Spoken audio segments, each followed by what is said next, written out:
A corpse that wouldn't stay dead. A pistol with a silencer on it and a fortune in a black satchel. Spelled death for the big city boys when they finally got together in Lonesome, Arizona.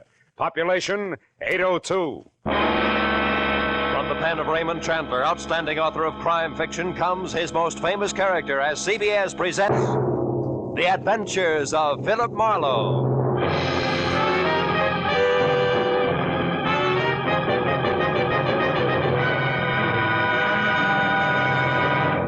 And now, with Gerald Moore, starred as Philip Marlowe, we bring you tonight's exciting story, The Lonesome Reunion.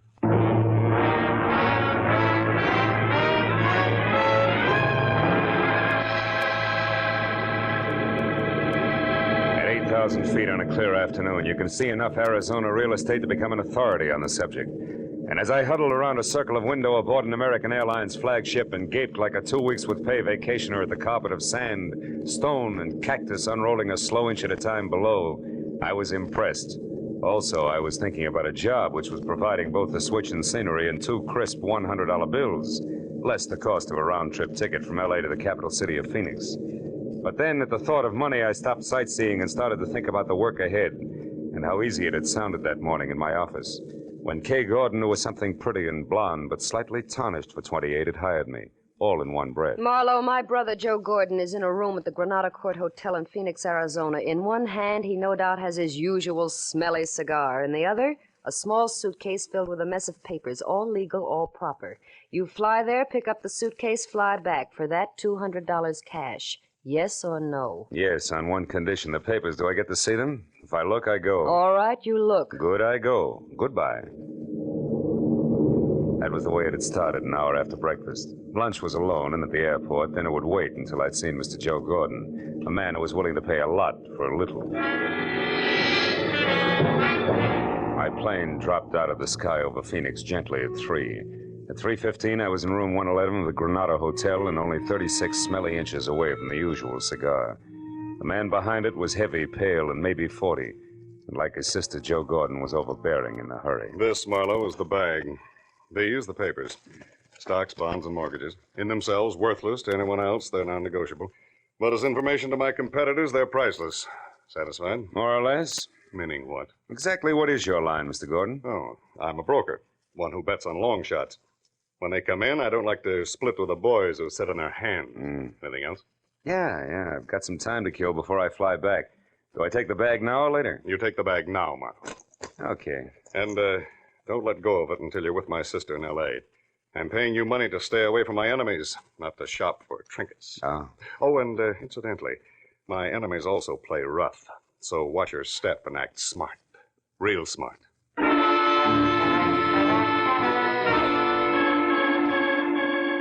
I still had 2 hours to kill when Gordon locked the bag and handed it to me after dropping the key in his pocket.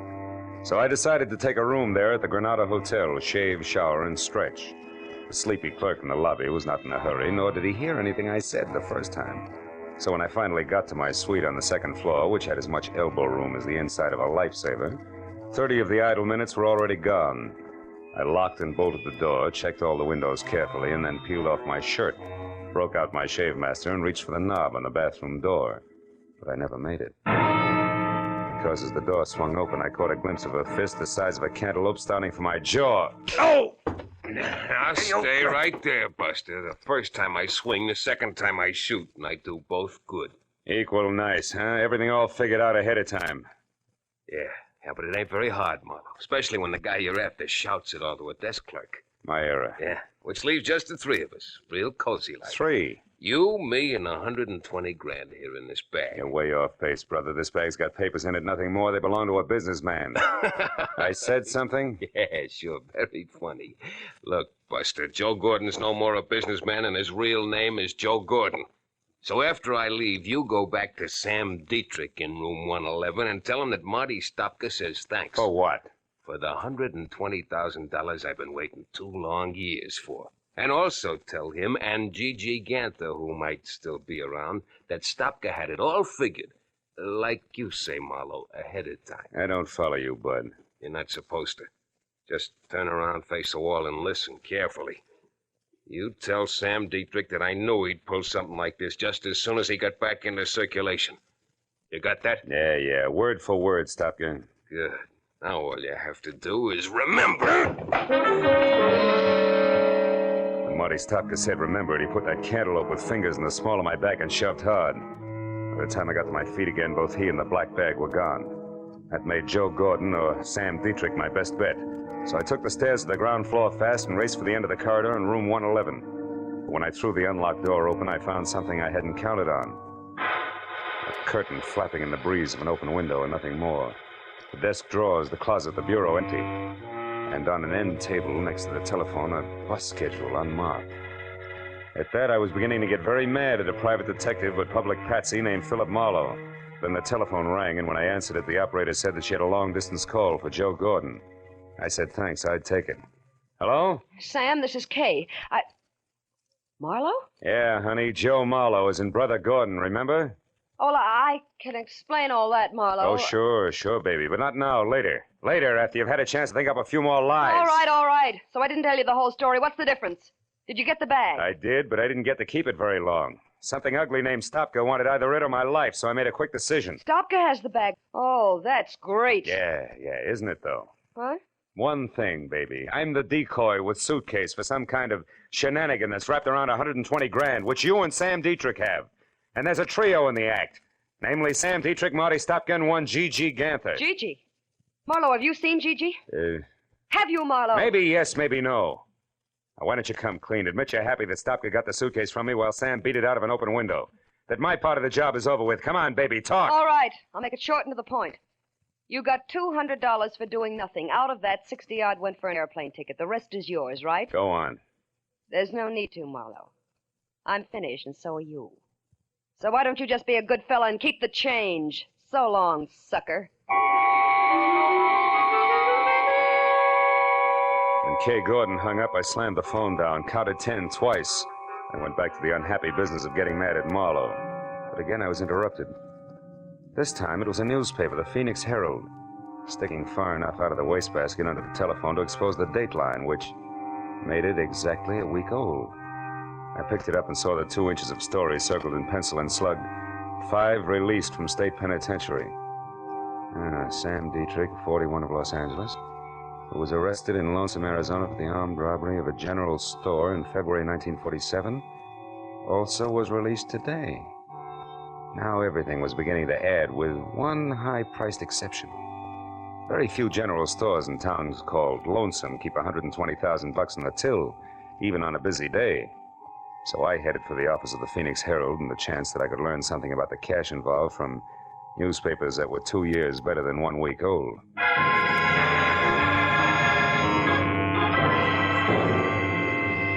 "30 minutes later, I was in the back shop of the Herald receiving facts willingly supplied by a sandy-haired linotype operator with a sad face who had never heard the word forget. That's right, mister. It was the Second National Bank and Land Company here in town. Held up at 1:10 p.m., February 7, 1947, by 3 men who took $120,000 in unmarked 10s, 20s, and 50s. One was badly wounded in a running gunfight, but they all got away clean. No arrests, no suspects? Other than the usual rigmarole of trying to pin the job on every 2-bit stick-up man hauled in the next 6 months, no. Anything else? No, thanks. I don't think... Say, wait a minute. Lonesome, Arizona, that unmarked bus schedule. Tell me, do you happen to know where something called Lonesome is, and if so, how a guy could get there if he doesn't have a car? Sure. It's 87 miles west of here, and the bus will do the trick. But not anymore today. Oh. The only bus left an hour ago. Now, young fella, you tell me something. What in Sam Hill is Lonesome and a bus departure got to do with a bank robbery was pulled 2 years ago? Where I stand right now, Dad, I can't say. But when I get to Lonesome, ask me again. I may have the answer for you.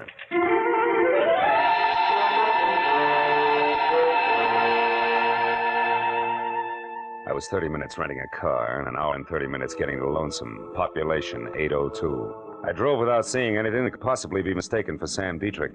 And I was about to turn back when I saw something that brought my right foot down hard on the brake. It was a brand new green Nash standing outside a motel. California license plate. I got out of my car and got a look at the registration card wrapped around the steering wheel. It said Catherine E. Gordon. The motel only had 3 cabins that showed any light. The first belonged to the manager and the second to Kay. Close to an open window, I saw the man Kay was talking to. He was an ex-convict and part-time broker named Sam Dietrich. All right. So Marlowe knows he was set up for Marty Stopka. Who cares? We're here, and so far Stopka isn't. And if and when he does show, we'll be gone. But the real black bag's safe in our hands. Yes, but what about Gigi, Sam? I told you Marlowe mentioned his name. And I told you to forget it. Marlowe must have been swinging in the dark. Gigi can't be alive, Kay. He was badly hurt when Stopka and I got clear of the bank. But why wasn't his body found? I don't know, Kay. I've told you that 1,000 times. Now, look, honey, why don't you just relax and think of us a little, huh? Gigi's dead, baby. There's only you and me. Sam, you know how I feel about that. I love Gigi. It's the only reason I'm helping you. I don't want anything to do with this money. I only want to know for sure about Gigi. Okay. Did you get a line on Leland Mills, the name that was on that mailbox 2 years ago? Yes. He owns the place and lives there alone. A once-upon-a-time small ranch on the last block in town, coming apart at the seams. Mm-hmm. What about Mills himself? He's an old duffer, maybe 50. Lives close to the fireside, day in and day out. Good. That means I can handle him without any trouble. And now, look, baby, it's 7 now. At 9, this town will be fast asleep, and at 10, I'll take care of everything. So, why don't you just curl up there on the couch and think about nice things? Huh? Oh, nice things like what? Well, like the money I hid at Leland Mills' place 5 hours after the boys and I took that bank. The $120,000 that's soon going to be back here with me where it belongs. Dad, I took my cue and left because one Leland Mills was a man to be forewarned while 10 o'clock was still 3 hours away. I was 10 minutes finding his place, which was on the edge of town, and another 2 locating the doorbell, which was the kind you pull to start a bunch of jingling inside. It was 3 pulls later before the door creaked slowly open, and what had to be Leland Mills stood in front of me. He was shaggy, gray hair curling on the sides of his neck, a face with 1,000 crisscrossed wrinkles and dirty old clothes. Everything I'd expected with one exception. Gripped firmly in both hands and pointed directly at my head was a long rifle. Who are you? Mr. Mills? Maybe. Well, I'm a private detective named Philip Marlowe, also someone who knows that there's $120,000 in cash hidden here on your grounds. $120,000? To the penny, yes. 2 years ago, Mr. Mills, a Phoenix bank was robbed by 3 toughs named Dietrich, Stopka, and Gigi Ganther. Gigi? That's a queer name. It's not important, old man, but this is. Now, somehow or other, that stolen money was hidden here, in or around your place. And tonight, one of those men is due back to collect. That, of course, means trouble for you. You think we should call the law? No, not yet. If we play it smart, we can get the dough spotted first in at least one of the 3. All right, Mr. Marlowe. If you're sure of what you're saying, I only hope you are. Oh, I'm sorry about this gun here. I don't like poachers on my land. Yeah, we all have our pet peeves. Now, Mr. Mills, I want you to sit tight till I get back, and no matter what happens, don't open that door for anyone. Have you got that? Mm-hmm. Yep. Where are you going? To town. To check on the only 2 things that can possibly give us any unexpected trouble. One a nasty man named Marty Stopka, and the other a guy I've never even seen. The elusive Mr. Gigi Ganther.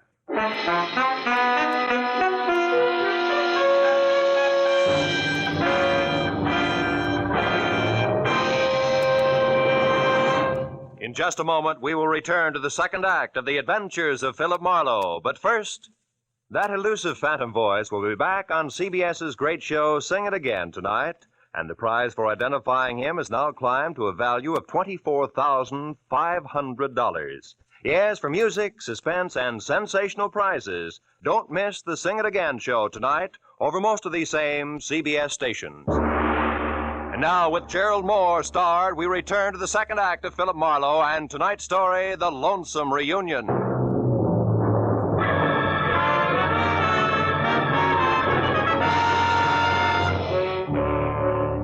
I left Leland Mills standing in the doorway and worried my way back to town. If Stopka and Gigi Ganther had no more trouble getting to Lonesome than I did, a reunion about as quiet as a truckload of hot dynamite was due to take place any minute. I passed the motel where Kay and Dietrich had holed up and saw that her car had been moved into the stall between cabins and draped with a blanket to hide its California plates. So they were thinking along the same line that I was. At the hub of town, I parked and started to case the lively spots on Main Street, which took me all of 10 minutes at a slow walk. But a short side-of-the-mouth conversation with a couple of resident sports revealed that the local underground stemmed from the Red Dog Cafe, a warped wood 2-story wiki-up on the one side street in town. It was operated by a hard-bitten blonde, 160 pounds of Western motif, complete with Stetson, red flannel shirt, Hickok belt, blue jeans, and the name, Flora. She sat at a table at the back of the barroom, lending a cynical ear to nobody else but my old pal, Stopka. I walked up behind him, and when he turned around, I hung one on him. A good one! Hey! Sloppy, you jackass! What do you think you're doing? Sorry, Flora, nothing personal. Now that's enough! Now stop it, you hear me? No rough hustling in my joint. Come on, handsome, I mean you. Me? Why, Flora, how can you say that? I just came in to ask my old pal here some questions, that's all. Here we go, pal. Come on, sit up in that chair. Okay, leave me alone. See, Flora? It's the only way Stopka here knows how to start a conversation. Bring him another beer, will you? His old one got spilled. Sure, bright boy. When he see that you dude tore us, leave your beefs outside next time. Now, look, Stopka, I want to know what happened 2 years ago on that highway out here. You guys split up, didn't you? You better talk, Stopka. All right, we split up. The heat was on bad, and Gigi was half dead already from a cop slug in his back. Dietrich had all the dough, right? What do you think? I left him and Gigi off outside of town. I took the car to try to suck the cops away from him. We were supposed to meet later. But you kept going to save your own hide, didn't you? Certainly. It's going to pay off, sucker. You'll see. Uh-huh. Since the money was never found, you figured Dietrich hid it around here, and he's coming back to dig it up. Is that it? Keep guessing, Chalmers. Maybe we ought to loosen your jaw again, Stopka. That's all, you two! Now turn loose of him, handsome, and by Sadie, I'll plug you. Well, a real genuine 44. What museum just swiped that from, Flora? Never mind. Got a legal right to defend the peace and quiet of my joint, and after 22 years in this dodge, I know how to do it. Now, I asked you nice once, now I'm telling you. You, get out. That back door there. Yeah, sure, I'll go, sister. And thanks for nothing. Hey, wait a minute, Flora. Don't let that lug get away. Shut up! Now, you sit down right there and count up to 50. Then you leave by the front, quietly. Okay, you win. 1, 2, 3... Flora, look out, he's back. What? Sorry, Eddie. You buzzard mate! I'll leave this cannon on the back steps. So long, Flora. I beat it out the back door and into an alleyway between the shacks. Stopka was still in sight, but walking fast. And when I took after him, he saw me and started to run. There was a hard, flat sound, like someone striking wet sand with a hammer. Stopka faltered and lurched up on his toes as if he'd suddenly changed his mind about running. At the same instant, on a wall, even with him, I saw the shadow of a man, holding a pistol with a long, awkward barrel. The hard, flat sound came again. Stopka curled up on himself and fell. And the shadow slid off the wall, disappeared. I ran for the wounded man, but by the time I got to him, there was no trace of the gunman. I rolled Stopka over. He was hit hard, slipping away fast. Silencer. Gigi always used a silencer. That punk Gigi. You're dead, huh? You wise guys never know when to quit, do you? You're in real trouble now, handsome. Hey, wait a minute. I didn't do this. How come I couldn't hear the shots, a silencer? Yeah, that's right. Trademark of a guy named Gigi Ganther. All I saw of him was his shadow on that wall there. Say, what kind of law have you got in this town, Flora? None. Except the highway patrol, they stop in every night. Okay, call him. Get him over here. This guy's Marty Stopka, wanted for a bank job, nearly 2 years old. No kidding. Who are you, his trainer? I'm a private detective who's got no business here, except I don't like to be pushed around. Now, listen, do you know Leland Mill's place at the edge of town? Sure. Well, you get the cops out to Mill's place by 10:30, do you understand? That's where the big attraction's going to be, if I can keep Gigi and his silencer from interfering again. Now, let me down, beautiful. I won't let you down, handsome. For a city boy, you're all right.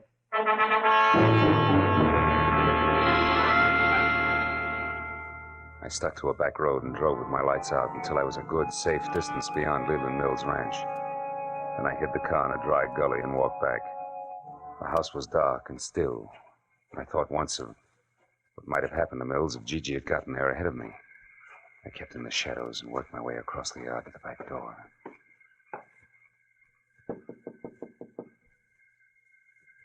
Who's there? Marlowe, open up. I was beginning to worry. It's pretty near 10 o'clock. Yeah, I know. Seen anybody so far? No. Nope, not a soul. Been watching close, too. Did you find them men, that G, that Stopka? Yeah. Stopka's dead and his killer's due to show up here any time now. Oh. We're going to have our hands full. Wait a minute, is that a car? Sure sounds like one. Yep. There, you can just make it out. Turned in down by the culvert and stopped. Yeah. I think a man got out.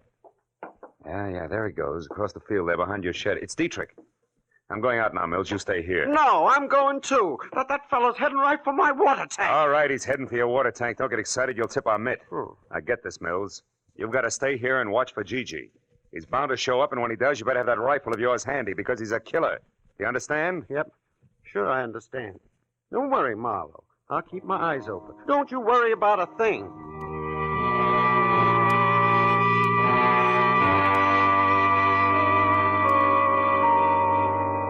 I eased out of the door and started across the yard. I knew I was getting myself out on a nice, long limb. Leland Mills was about as reliable as William Tell with their hiccups, and the apple was on my head. It was too late to back up, so I skirted the barn, stayed below the crest of a low rise, and moved toward the elevated water tank until I heard a shovel biting dirt. I got a comfortable grip on my gun and headed up over the rise to where I could see. Yeah, it was Dietrich, all right. He was bent over under the tank and working on a hole as if his life depended on it. He didn't even look up until I was almost on top of him. Who is it? Who's there? Who is it? Me, Mr. Gordon. Marlowe. Marlowe. How did you get here? Wasn't easy, Sammy boy. But I had to come and apologize for losing your precious bag full of waste paper. You sure picked a dangerous time to show, sucker. You were fired once. Too bad you can't take a hint. Uh-huh. And being tagged as a patsy is lousy for my business, Dietrich. You should have thought of that. So just leave your hands on that shovel handle, Sam, and keep on digging. Maybe I'll let you take a peek at that 120 grand before I turn you both over to the police. Go on, dig! No! Not so fast, Marlowe. Mills, I told you to stay in the... Hey, that's quite a pistol. Don't move. Neither one of you. I'll kill you if you move. You, Marlowe, drop your gun. Drop it. So this is where it's been all the time. $120,000.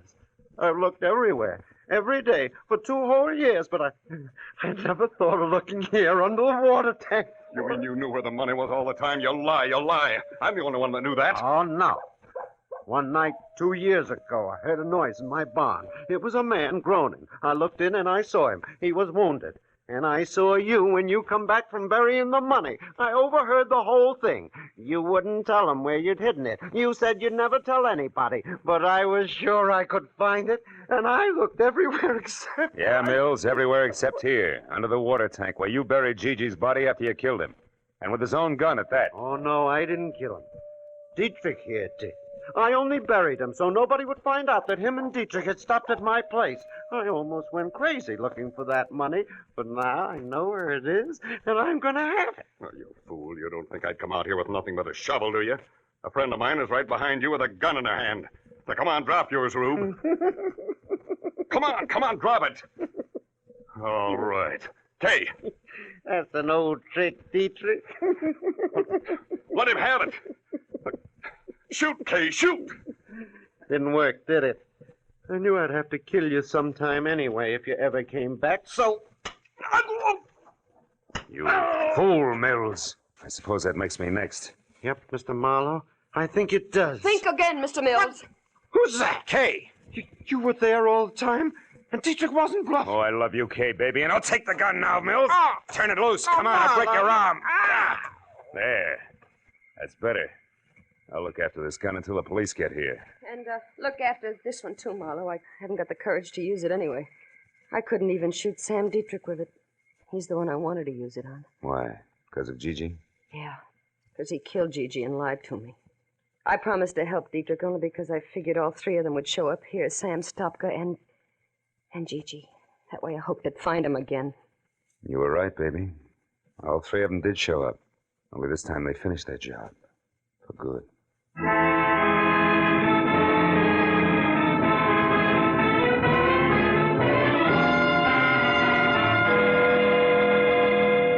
was 10:30 on the nose when we got back to the house. And the highway patrol had just pulled up.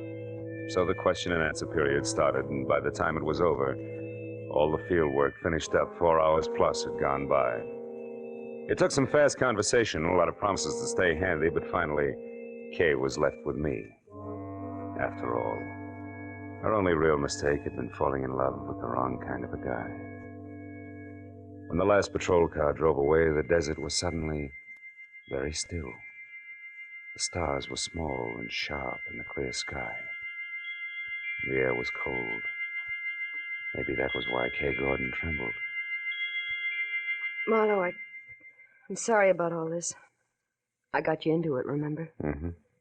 You also got me out of it, Kay. Well, I can forget about Gigi, now that I know for sure what happened. And all because of a jerk named Leland Mills. No, Mills was a desperate guy, Kay. After he buried Gigi, he just about went nuts trying to find the money. When he finally realized Dietrich was the only one who could lead him to it, he shot Stopka and would have killed anybody else. Keep him from interfering with Dietrich until he uncovered the hiding place. You know, in a way, Marlowe, it was a horrible trick of fate. They both picked the same place to bury things. Not really. Mills and Dietrich had the same jobs to do, under the same conditions. They each had to bury something in a hurry and in the dark. So both of them picked a spot where the ground was soft and one that was clearly marked at the same time, under the water tank. Yeah. And it... Marlowe, I'm kind of scared. I don't like this place. This spooky little town. It's the end of nowhere. Yeah. I wouldn't be caught dead here myself. Let's go, baby. I walked Kay to her car, started her safely on her way. So long, sucker. She waved once, then drove down the road and out of sight without looking back. Soon even the sound of the motor was gone. A long night, and a strange reunion. And now 2 lonely lights were the only sign of life in Lonesome, Arizona. I stood on the empty highway for a few minutes and listened to the immense quiet of the desert. Then I went back to my rented car and headed for Phoenix and a plane for home.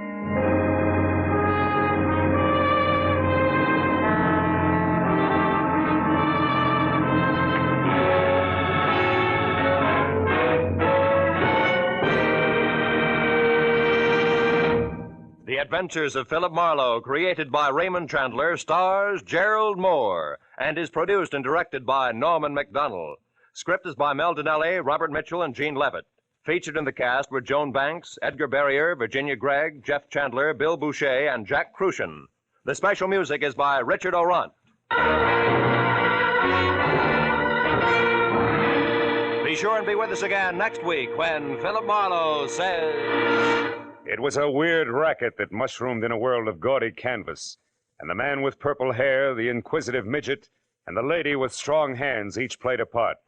But all that was only a sideshow when death got into the act.